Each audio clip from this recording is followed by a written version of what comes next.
1-800-449-8255, baby.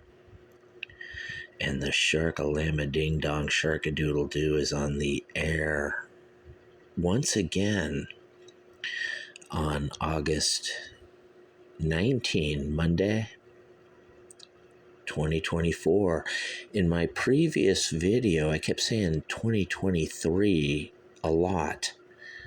I'm still getting those 2 years convoluted, and we are deep into 2024 here.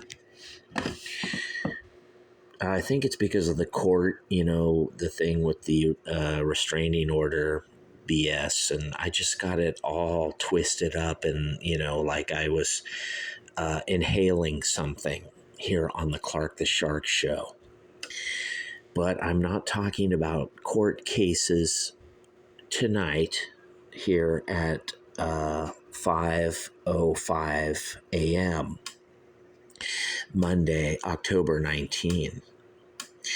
My storage unit is paid, so I'm kind of happy and relieved. But then again, here we go again. You know how that is. It starts anew.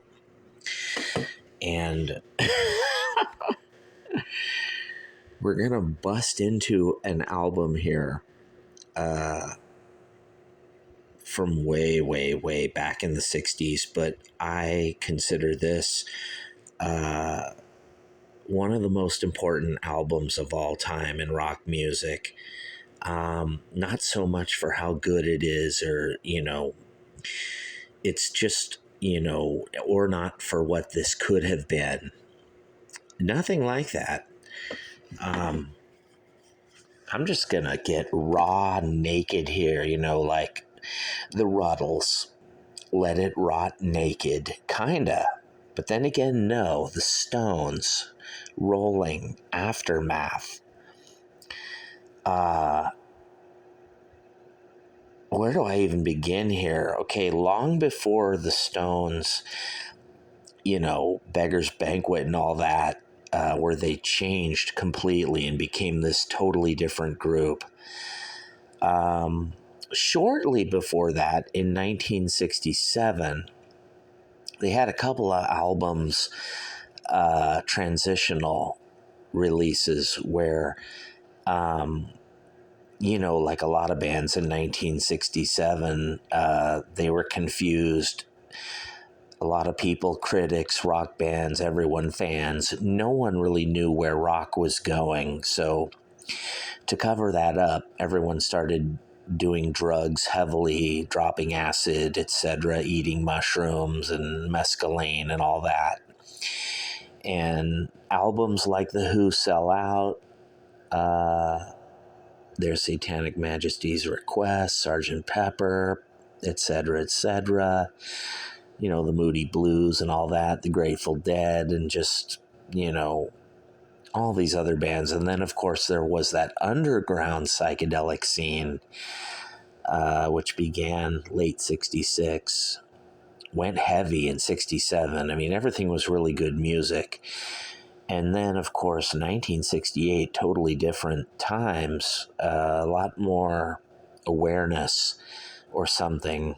People were, I don't know if they were getting sober, but they were definitely coming down off the acid and maybe drinking more, smoking weed, or just maybe focusing, not doing anything and trying to make good music. And thank God, because a bunch of bands in 1968 just put out great shit. The Amboy Dukes, I can just go down the list. Of course, the Stones, Beggar's Banquet, and then Zeppelin, sort of, the latter part of 1968 is when Zepp 1 was recorded. It says 1969 on it, but that album is a 1968 vibe all the way. And of course, the Yardbirds dissolved into a whole new thing that would change rock forever. But we're going to go way, way, way before those times and talk about 1965, 66, of course, to Clark the Shark, very critical, important, key times in rock music. The Beatles, the Stones, the Who. Of course, 1966 is that incredible year. The American underground rock and roll garage scene, just all those amazing bands. And but I want to get into this because the Stones had some kind of focus here. And, in 67 with Between the Buttons and Satanic Majesties, they were still focused, and those albums are good. But something here, Aftermath, this bluesy rock and roll, kind of garage-ish, this album definitely influenced that garage scene. Everything the Stones and the Who did in 65 certainly did, bands like, the Count Five and all that, the Music Machine. And then later on, Moby Grape and all that, the Amboy Dukes, of course, and lots of bands. That bluesy 1966 rock and roll thing, it was quite a year. It was incredible. And I don't think rock and roll ever equaled or topped that year, 1966. And I've heard the douchebag Ted Nugent say that 1966 was just an incredible year. And of course, I myself, your humble servant here at the Sharkerphone, Clark the Shark, I was only 1 year old in 1966, but something happened when I was a little toddler. Born April 27, 1965, my first 5-6 years, I went through an incredible musical time that I remember. I remember the Who, Tommy, and I remember it all. Don't ask me how. I was 2, 3, 4, 5, 6 years old. And I remember hearing those songs. And of course, the Rolling Stones, I'll never forget.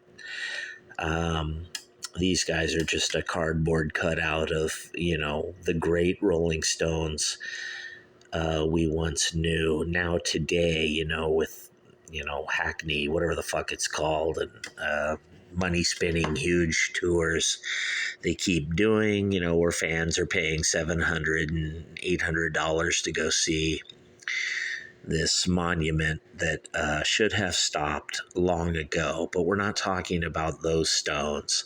We're talking about the real Rolling Stones of long ago, Aftermath. And,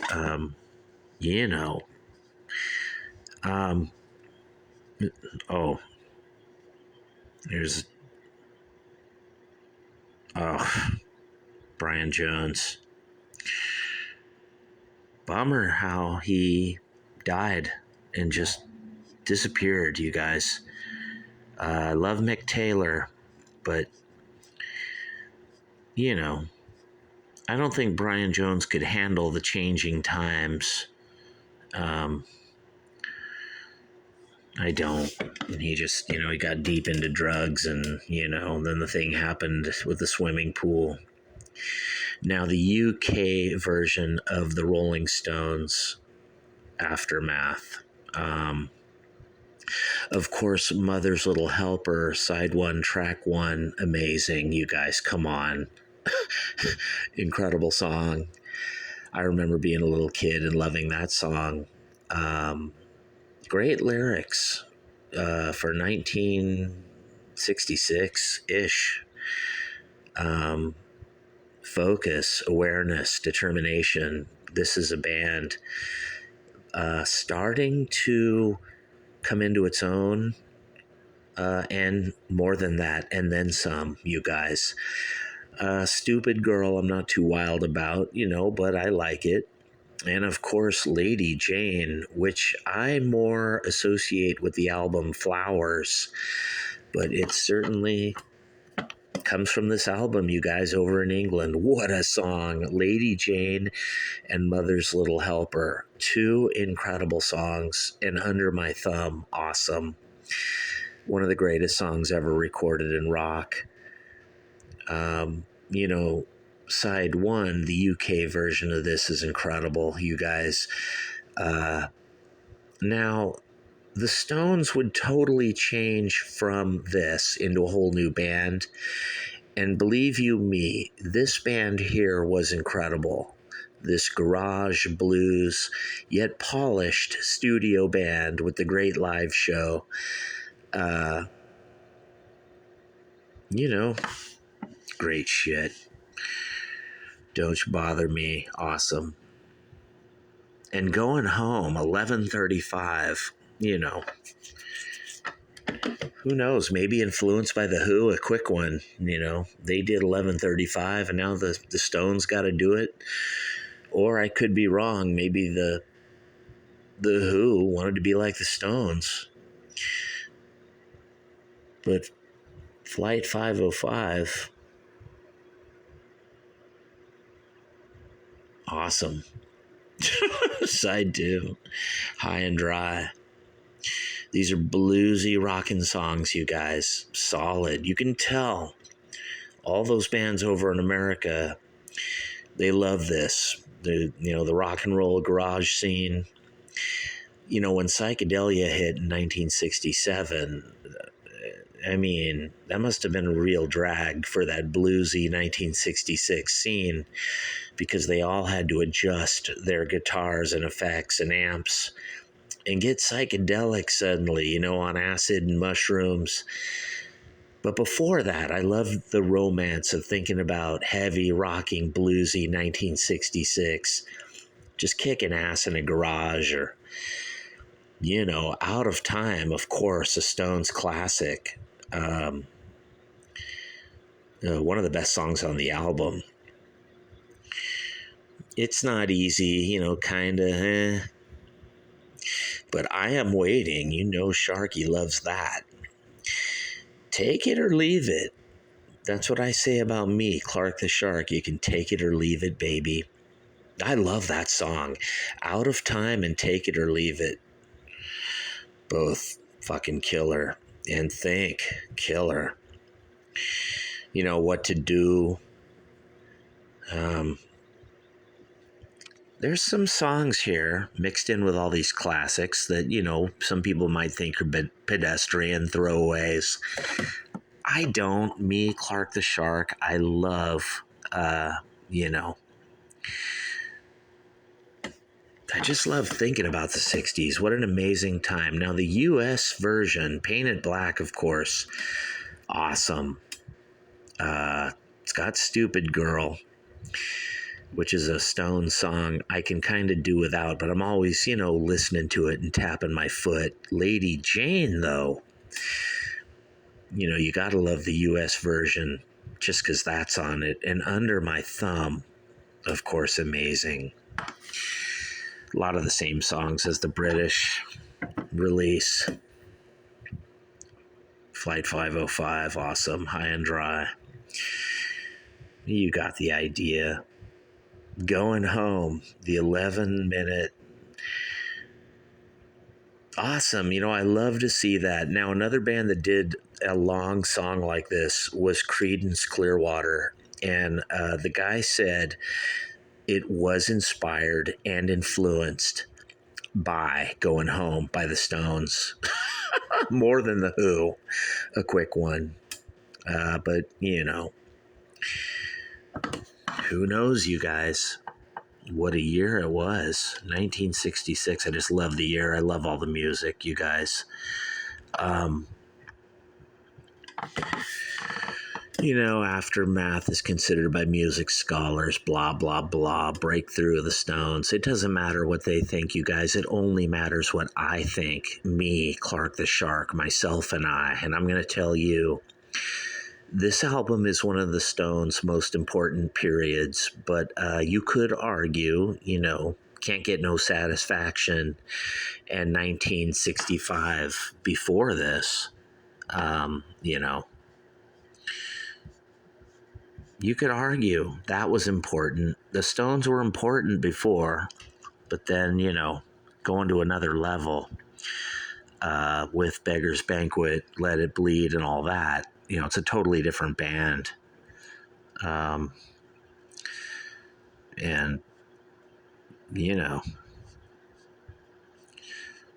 incredible music, though. Incredible.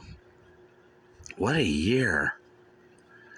Ted Nugent, I hate to agree with him, but when he's talking about 1965, 66, bluesy, garagey, kick-ass rock and roll, he's got to be talking about the Stones' Aftermath, this era, and all the music of that year. It was just, rock and roll has never been to heights this great ever again. I think that 1990s, grunge, that tried to emulate 1966. More so, I think my music with GE, the Greenhouse Effect, I was into 1967 psychedelia. Not, even though I loved 1966, I was into 67. I kind of skipped 1968, and then it's weird. It's like I'm into 69, 70, 71, 72, 73, 74, late 60s, early 70s in general. Then sort of blended and mixed with the 80s in some weird garage twisted way. When I was 22 in 1987, there were a lot of bands all over Redondo Beach, Torrance,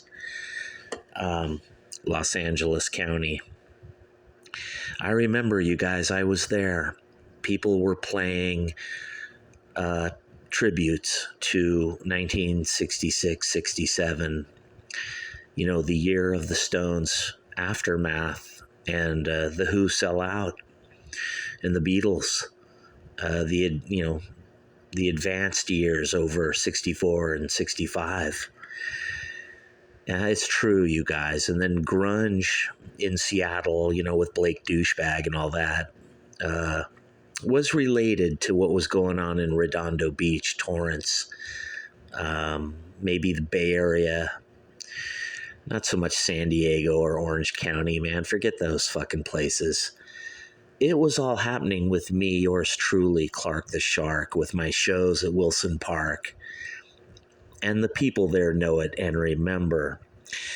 And in me, it was driven by, a little bit anyway, by, the Beatles, A Hard Day's Night, Rubber Soul, but a lot by the Stones' Aftermath. This time, loved this shit, remembered listening to a lot of it. And of course, Flowers, 1967, romanced by it, you guys. That album's a bit overrated and unfair. It's kind of a compilation album. But I always sort of put it with and mix it with the Who Sell Out and Sgt. Pepper and, where that's going. The Doors and all that shit. Right here on the Clark the Shark Show from the Golden EIB Sharkerphone. It's not a microphone, you guys, because I'm talking about the Rolling Stones' Aftermath.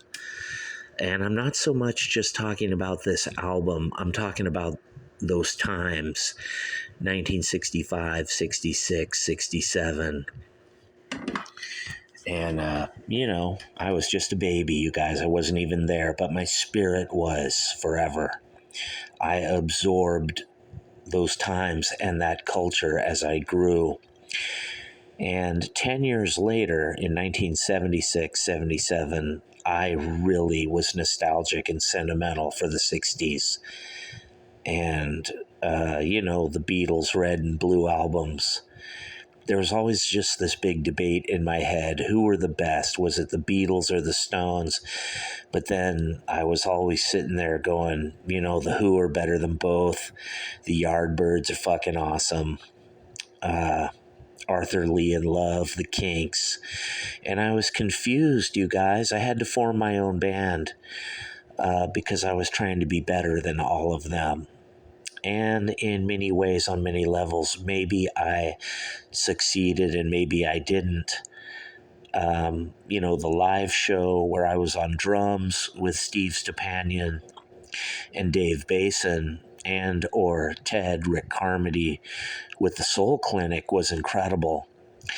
But then later with Phil Keegan and Carmody and me on drums and vocals, similar to the Soul Clinic, for many years, from 1986, 87 to 1990, that band was important in Redondo Beach, playing all those shows. A very different band from all the punk groups that we played with around town. And we would travel very far all over playing shows.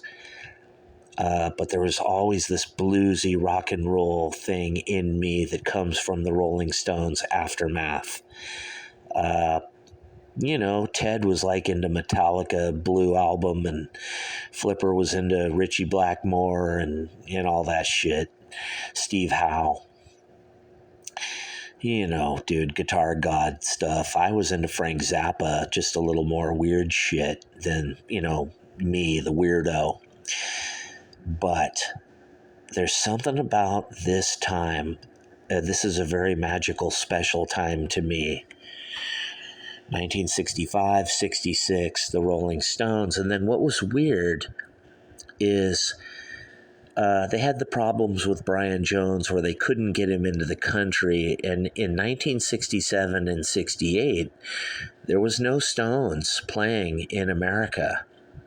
They had all the issues with the drugs. They didn't play in our country again until 1969 with Mick Taylor, and the rest is history. You guys know the story. They became the fucking greatest rock and roll band in history, blah, blah, blah, which they really aren't, you guys. These guys are just a basic rock band, 3 chords.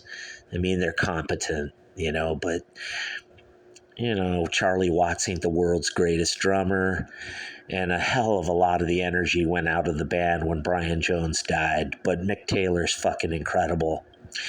And of course, you can't deny those albums. Beggar's Banquet, come on. Sticky Fingers, Exile on Main Street. Of course, Let It Bleed. And I like those too, Goat's Head Soup and It's Only Rock and Roll. The big letdown for me was Black and Blue. Of course, the monster comeback is Some Girls, and that album really solidifies the Rolling Stones for all time. Dude, they've been spotty ever since, and I mean even including, the one from 1981 or whatever, Tattoo You. I mean, other than that album, dude, they have fucking sucked since Some Girls on practically every album. Tattoo You is like an anomaly, aberration, because this band has really struggled for the past 40 years to make an album. I will be perfectly frank and earnest here, you guys, on the Clark the Shark Show. But for a brief time, 65, 66, Aftermath era, up through Between the Buttons, I really love the Stones. In some weird, twisted way, even more than Beggar's Banquet and all that. But of course, you fucking know I love that. Right here on the fabulous, amazing, informative, descriptive Clark the Shark Show. And I want you to buy this album. I bought this album. It was in my huge vinyl collection, and I would play it a lot. I had to, you guys. I remember up in Bel Air playing, Flowers and Between the Buttons and this. Had to. This, of course, is the English album. I don't know this album, you guys. I know this one. This is the American one. And you know. But I'm talking about the songs in general. I'm not talking about the exact track listing. I'm talking about the sound when I'm talking about this era more than anything, you guys. And it was incredible. You know,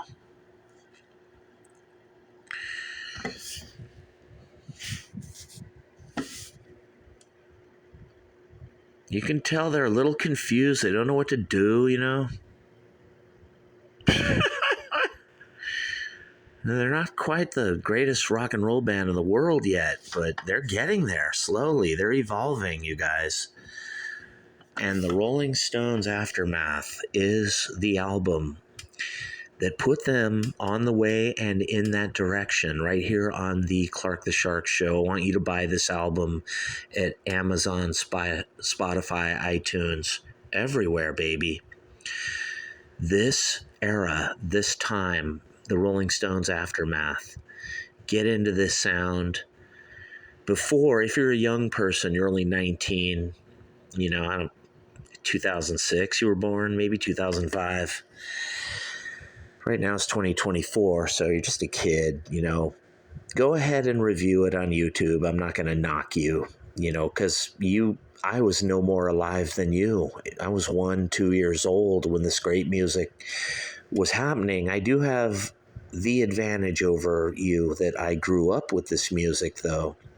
But I know a lot of kids today want to try to get into the Stones, and I want you to get into this album and get into Between the Buttons, early Stones.